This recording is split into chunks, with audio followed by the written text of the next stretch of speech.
बड़े भागी बन अवध अभागी, जो रघुवंश तिलक तुम त्यागी। जो सुत कहूँ संग मोहिले हूँ, तुमरे हृदय होई संदेहु। बन के बड़े भाग हैं और अयोध्या भागीन जो हे रघुवंश भूषण तुमने त्याग दी है। हे पुत्र, जो कहूँ कि मुझको अपने साथ ले चलो तो तुम्हारे मन में संदेह होगा। पूत परम प्रिय तुम सम ही के, प्राण प्राण के जीवन जी के।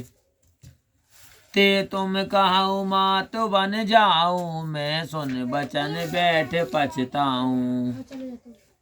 हे पुत्र, तुम सभी के प्रिय हो, प्राणों के समा, प्राण और हृदय के जीवन हो।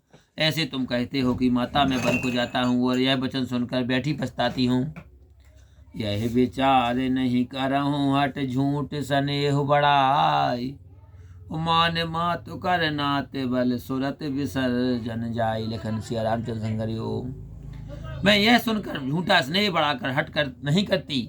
मैं तुम्हारी बलैयाँ लेती हूँ। माता का नाता मानकर मेरी शुद्ध भूल मत जाना। देव पितर सब तुम हैं गोसाई, राख्यों पलक नयन की नाई। अवधयाम्बु प्रिय पर जनमीना, तुम करना कर धर्म धुरीना। हे पुत्र, देवता पिता सब तुम्हारी रक्षा करें, जैसे पलकें आंखों की रक्षा करती हैं। वनवास की आबादी भूल जल है और प्यारे कुटुंबी मछलियां हैं। तुम दया की खान और धर्म धुरंधर हो। अस विचार सोई करहूँ पाई, सब हैं जियत जेह भेंटो जाई।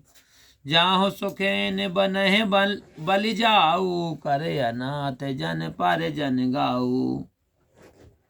ऐसा विचार कर वही उपाय करो जिससे सबके जीते जी आकर मिल सको। हे पुत्र, मैं बलिहारी जाऊं, तुम सेवक कुटुंबी और परिजनों को अनाथ करके सुख से वन को जाओ।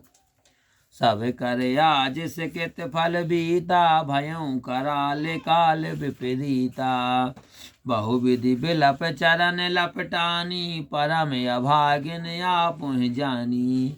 आज सबका पुण्य फल बीत गया, भयंकर काल विपरीत हो गया। इस प्रकार बहुत बिलाप कर अपने को भागहीन जानकर माता श्री राम जी के चरणों में लिपट गईं। दारुण दुसह दाहो कवर व्यापा, वरन न जाहे बिलाप कलापा। राम उठाई मात और लाई, कह मृद बचन बहुर समझाई।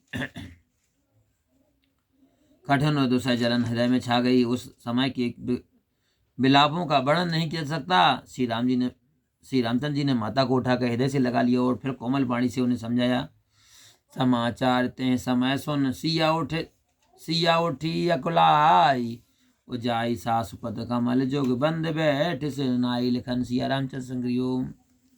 उसी समय यह समाचार सुनकर सीता जी अकुला उठी और वहां जाकर सासू के चरण कमलों में प्रणाम कर सिर नीचा करके बैठ गई। बोले रामायण भैया की जय।